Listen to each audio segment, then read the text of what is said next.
पैसा, पावर और पॉलिटिक्स, तीनों को पचा पाना हर इंसान के बस की बात नहीं है, क्योंकि जब ये तीनों चीजें मिल जाती हैं तो फिर इंसान के पांव जमीन पर नहीं पड़ते हैं।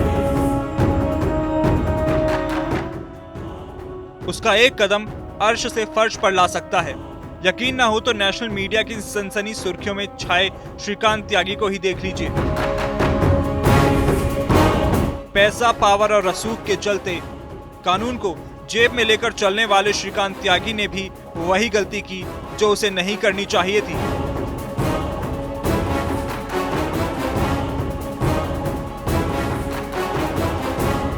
नोएडा की ग्रैंड ओमेक्स सोसाइटी में श्रीकांत त्यागी अगर राजनीतिक रसूख में महिला से बदसलूकी नहीं करता तो शायद उसे फरार ना होना पड़ता और ना ही उसके घर पर बुलडोजर चलता।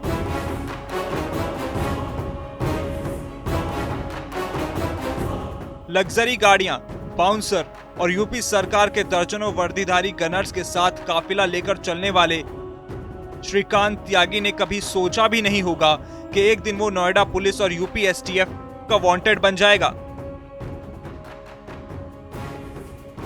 उसका रसूख और लखनऊ वाली पहुंच भी उसे जेल जाने से नहीं बचा पाएगी। श्रीकांत त्यागी लाख 2 लाख में नहीं, करोड़ों में खेलता था।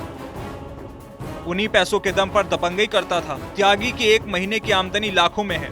श्रीकांत का नोएडा के भंगेल में एक बड़ा मार्केट है। दुकानें नजर आ रही हैं, ये सब श्रीकांत की है। एक धर्मकांटा भी है और लगभग 60 दुकानें यहाँ पर जो है, जहाँ तक आप नजर दौड़ाएंगे 60 दुकानें यहाँ पर श्रीकांत त्यागी की सड़क पर ही हैं और इन 60 दुकानों से लगभग 15 से 20 लाख रुपए का किराया श्रीकांत त्यागी को मिलता है। आइए आपको बताते हैं कि आखिर कैसे श्रीकांत ने अपना ऐसा भौकाल बनाया था, कैसे वो यूपी पुलिस के गनर्स और लग्जरी गाड़ियों का काफिला लेकर चलता था। नोएडा अथॉरिटी ने गौतम बुद्ध नगर के भंगेल जमीनों का अधिग्रहण किया था। यहाँ श्रीकांत त्यागी के परिवार की भी करोड़ों रुपए की बेशकीमती जमीन थी। श्रीकांत त्यागी और उसके परिवार को अथॉरिटी से करोड़ों रुपए का मुआवजा मिला था। इस पैसे के बल पर ही श्रीकांत त्यागी बड़ी बड़ी गाड़ियां खरीदने लगा और अपना रसूख बढ़ाने लगा। जब वो घर से निकलता था तो उसकी लग्जरी गाड़ियों के आगे पीछे एस्कॉर्ट की गाड़ियां होती थी। बाउंसर की लंबी फौज लेकर वो अपना भौकाल टाइट करने में लगा। इसी बीच उसे राजनीति का चस्का लगा और बीजेपी के छोटे छोटे कार्यक्रमों में जाने लगा। उसने बीजेपी के नेताओं के साथ संपर्क किया और अपना रसूख बढ़ाता चला गया और 27 अगस्त 2018 को त्यागी को बीजेपी किसान मोर्चा की युवा किसान समिति का राष्ट्रीय सह संयोजक बना दिया गया।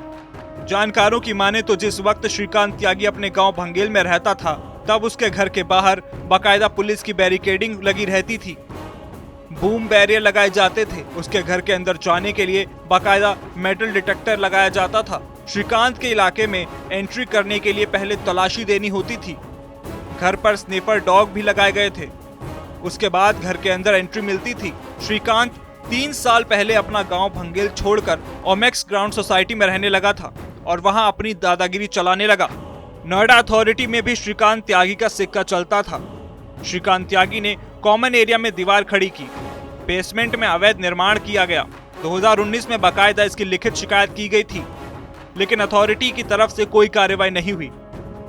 फिलहाल नोएडा प्राधिकरण इस बात की जांच कर रहा है कि आखिर श्रीकांत त्यागी के फ्लैट में अंदर की तहखाने के जरिए बड़ा कमरा किस आधार पर बनाया गया था। यही वजह है कि ओमेक्स के कई अधिकारी भी जांच के घेरे में हैं। नोएडा प्राधिकरण श्रीकांत त्यागी की संपत्तियों की जांच कर रहा है। श्रीकांत त्यागी का साल 2020 में लखनऊ में भी बड़ा विवाद हो चुका है। पत्नी की गैर मौजूदगी में एक महिला मित्र श्रीकांत त्यागी से गोमती नगर स्थित फ्लैट पर मिलने पहुंची थी।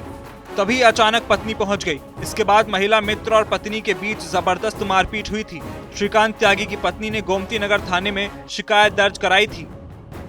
बता दें, नोएडा की ग्रैंड ओमेक्स सोसाइटी में रहने वाले श्रीकांत त्यागी ने पेड़ लगाने के विवाद में महिला से गाली गलौज और बदसलूकी की थी।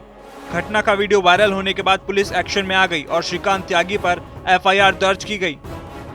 त्यागी के खिलाफ 7 केस दर्ज हैं, जिसमें 5 एफआईआर तो नोएडा में ही दर्ज हैं।